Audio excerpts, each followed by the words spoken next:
Remember, we're studying out of this church history book, The Nearly Perfect Crime by Francis McNutt, a side of church history that most Christians are probably unaware of, and we're filling them in on it now.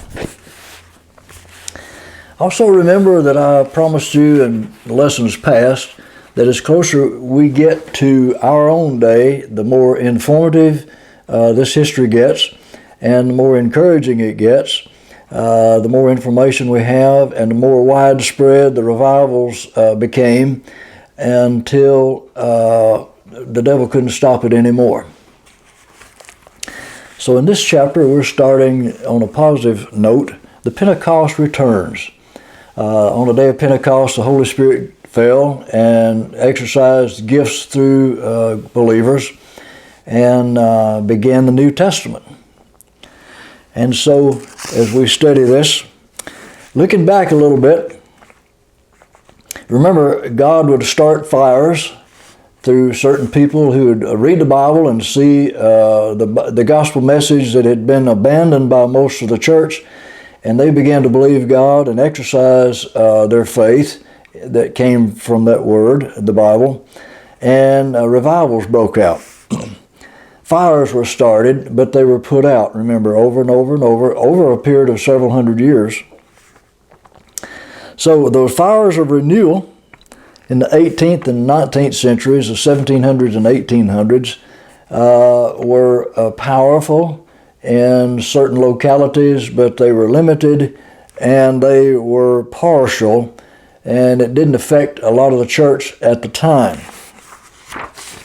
However, as we moved on, remember John Wesley and George Whitefield, their revivals, the Great Awakening and the Second Great Awakening. Also, Charles Finney's preaching. Historians credit those movements with saving much of American Protestantism from Deism. Deism is the belief that God created the world, created the universe, created the earth and man, sort of like setting a clock, an alarm clock or something, winding it up and then turning it loose and letting it run down on its own so that God didn't get involved with the world again. That's deism. And much of the church during those 2 centuries, in America especially, were kind of headed in that direction. And those revivals and great awakenings helped save the church from that. Not only that, but during that time, new denominations were formed. People wanted to get away from the restrictions of some of the older denominations, and of course that increased the number of denominations, and today there are over 3,000. But some of that was positive because those new denominations introduced the Bible again to their congregations, and the older churches had abandoned those parts of the Bible. Interesting time. January 1, 1800. January 1, New Year's Day. Cane Ridge, Kentucky. Right above Tennessee and into Kentucky. Cane Ridge area. They had a revival. Now, Kentucky, at that time, remember this was the frontier. At that time, Kentucky had just been opened to settlement by Daniel Boone, if you'll remember him in history. The spiritual situation on the frontier, the farthest westward movements from the east during that time, was very sad and it was dismal. Those settlers in those new frontiers were famous not for their holiness, but for violence and their powerful moonshine that they manufactured in their primitive stills. Rampant drunkenness, avaricious land grabbing, feuds between families and so forth, accompanied by murder. So it was a very violent time, not a very godly time, and the gospel was needed greatly on the frontier, and God began to move it in that direction. again, the church at large was moving toward the belief in Deism. There was a God, but he didn't get involved in human affairs, and so they kind of dismissed him altogether. So the revivals were greatly needed.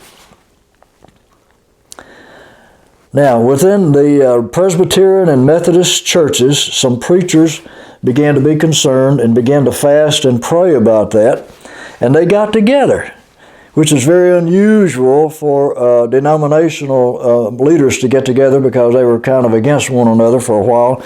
But whenever the problem was the same for both, they began to cooperate in prayer and fasting and declaring a meeting, revival meeting. So several Presbyterian pastors announced that they would hold a communion service in Cane Ridge, Kentucky. An estimated 25,000 people came flocking to that meeting. This is out in the wilderness, a real camp meeting, outside, not in town. They arrived on horseback and in wagons, and they camped in the open. It drew people from all over the frontier. People heard about it and they started coming. A lot of the motivation was these lonely pioneer families, isolated in the forest and farming, the daily routine of farming and so forth, wanted to meet up with their fellow settlers. Now, a few even came to scoff at the religious part of that meeting. And many of the frontier people spent nearly a week.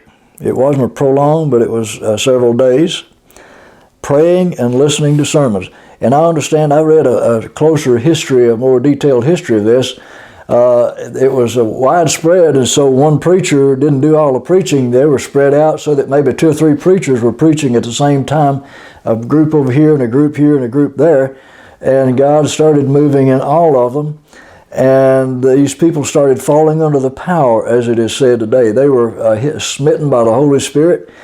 It said like 500 at a time were standing up, listening, and the Holy Spirit hid them, and it was like seeing wind in a wheat field, moving back and forth, and they began to fall under the power. They weren't faking it. They didn't even know what that was. It had never happened in their lives, but it was the Holy Spirit, and it was real.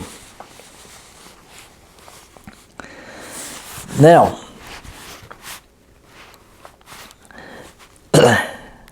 multitudes were overcome with remorse, so it was a spiritual thing, not only outward manifestations, but inward conviction by the Holy Spirit. They were overcome by remorse and wept for their sins, experiencing conversions that lasted. Now, people were falling and shouting. Estimates of the slain in the Spirit range from 1,000 to 3,000. And those converted estimated from 1,000 to 3,000. Although there were emotional excesses, somebody's always going to get out of line. Visitors who came a year after to that place declared that the frontier had been spiritually transformed, which is the purpose of revivals anyway. Now, if you ask most people in the United States if they've ever heard of Cane Ridge and that revival, they'll probably answer no. I wasn't taught that in a church college. Cane Ridge had a profound effect upon religion that has lasted to this day, because much of what's happening in some churches is a result of and sprang from that revival in the 1800s, early 1800s. Several denominations were formed out of that meeting by the Holy Spirit power, but the devil has got in those churches and they deny the Holy Spirit working today. Now, healing and the other charismatic gifts did not seem to be a major part of that revival, or praying in tongues, but it was a conversion revival, and there were outward manifestations. The charismatic movement, Pentecostal movement, came somewhat later, and we're going to get into that in the next few lessons. So keep watching.